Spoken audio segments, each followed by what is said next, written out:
सहयोगी आर्या चतुर्वेदी भी हमारे साथ जुड़ गई हैं, ग्राउंड जीरो पर मौजूद हैं। आर्या, आज 5वां दिन है यात्रा का और कहा यह जा रहा है कि आज शाम 4 बजे तक कमान जो है तेजस्वी यादव संभालेंगे और खबरें ये भी हैं कि अखिलेश यादव भी शामिल होते हुए नजर आएंगे। कितने बजे अखिलेश यादव शामिल होंगे यात्रा में?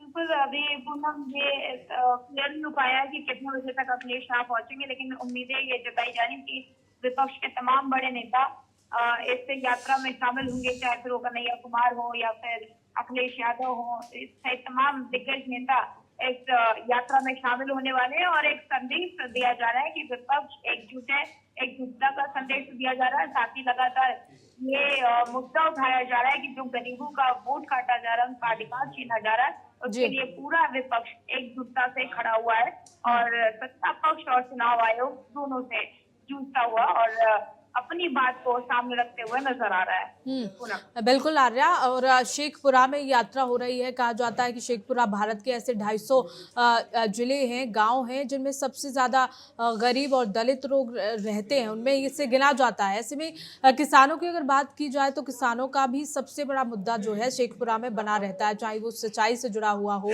चाहे वो फसलों के नुकसान से जुड़ा हुआ हो। तो किसान कितना समर्थन देते हुए नजर आएंगे शेखपुरा में अगर बात की जाए तो, क्योंकि इस वक्त जो राहुल गांधी की यात्रा है वो शेखपुरा से होकर गुजर रही है। बिल्कुल पूनम, इस यात्रा का एक रोड मैप आपको समझना पड़ेगा कि इस यात्रा के लिए जो रोड मैप तैयार किया गया है, जिन जिलों को टारगेट किया गया है, जिन गांवों को टारगेट किया गया है, उसमें एक चीज साफ होती हुई नजर आ रही है कि विपक्ष ने यानी कि कांग्रेस और तेजस्वी यादव की तरफ से जब इस यात्रा का प्लान किया गया, रोड मैप तैयार किया गया, तो उन जिलों को टारगेट किया गया जहाँ पर दलित लोग ज्यादा है या यूं कह सकते हैं, जहाँ पर जिन गरीबों की बात की जा रही है कि जिन पिछले तबकों के SC की बात की जा रही है वो ज्यादा है। और दूसरी वजह ये है कि उन जगह को, उन जिलों को, उन विधानसभाओं को टारगेट किया गया जहाँ पर विपक्ष हारा था 2020 के चुनाव में, जहाँ पर कांग्रेस बड़ा कमजोर नजर आई थी। उन जिलों को टारगेट किया गया। तो यहाँ पर एक समझने वाली बात होगी कि ये वोटर अधिकार यात्रा के साथ साथ जिस हिसाब से सत्ता पक्ष भी लगातार आरोप लगा रहे कि वोटर जोड़ो यात्रा है, दोनों चीजें हो रही है। अगर इसे सियासी चश्मे से देखा जाए तो ये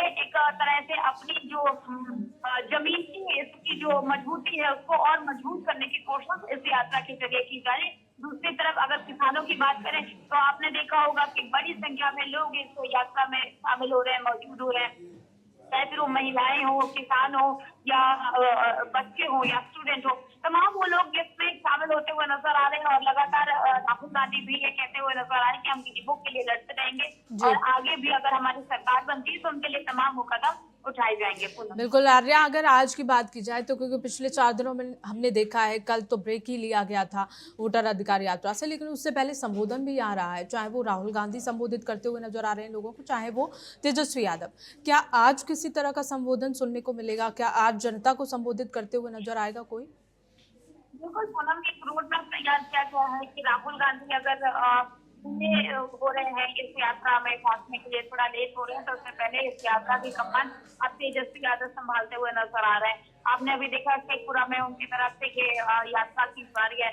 दूसरी बात यह है कि 4 बजे का समय बताया जा रहा है कि 4 बजे तक ये यात्रा दोबारा, अभी ये यात्रा चल रही है, उसके बाद ये यात्रा में एक ब्रेक लिया जाएगा, लंच ब्रेक होगा और उसके बाद 4 बजे से ये यात्रा दोबारा से शुरू होगी। और जिसमें से आपको बता दूं कि इस यात्रा का जो रोड मैप तैयार किया गया है वो शेखपुरा लखीसराय जाएगा और उसके बाद जमालपुर जाएगा, फिर मुंगेर में एंट्री होगी और रात्रि विस्तार मुंगेर में होगा। तो इस बीच जो टाइम रहेगा गांधी चौक पर वहाँ पर ये कहा जा रहा है कि अगर राहुल गांधी एक समय पर पहुंचते हैं तो वहाँ पर राहुल गांधी और तेजस्वी यादव सहित कन्हैया कुमार भी एक मंच पर नजर आ सकते हैं और वहां पर जनता को संबोधित किया जा सकता है। बिल्कुल आर्या, क्योंकि आज जो स्केड्यूल है इस यात्रा का वो लगातार यहाँ शुरू हो गया है सुबह 8 बजे से ही। अगर प्रशासन की ओर से सुरक्षा की व्यवस्था की बात की जाए और साथ ही साथ क्या रूट भी डाइवर्ट्स किए गए हैं इस यात्रा की वजह से आर्या? पूनम, आप जब भी कोई यात्राएं होती है तो पहले से तैयारियां की जाती है, पुलिस प्रशासन पहले से तैयारियां करता है और लोगों को दिक्कत ना हो, आम जनता को दिक्कत ना हो, ये जो रोड मैप विपक्ष की तरफ से भेजा गया है कि यात्रा इस रोड से होते हुए मुंगेर जाएगी। तो उन रोडों को ध्यान में रखते हुए रास्ता डाइवर्ट किया गया है, रूट डाइवर्ट किया गया ताकि आम जनता को किसी भी प्रकार की दिक्कत ना हो। उसके बाद भी ये तस्वीरें आ रही है पूनम, जब हम लोग भी आ रहे थे तब भी जाम काफी मिल रहा है, क्योंकि कितना भी प्रशासन कोशिश कर ले लेकिन लोगों पर पहुंचने का जो हुजूम है वो जारी है।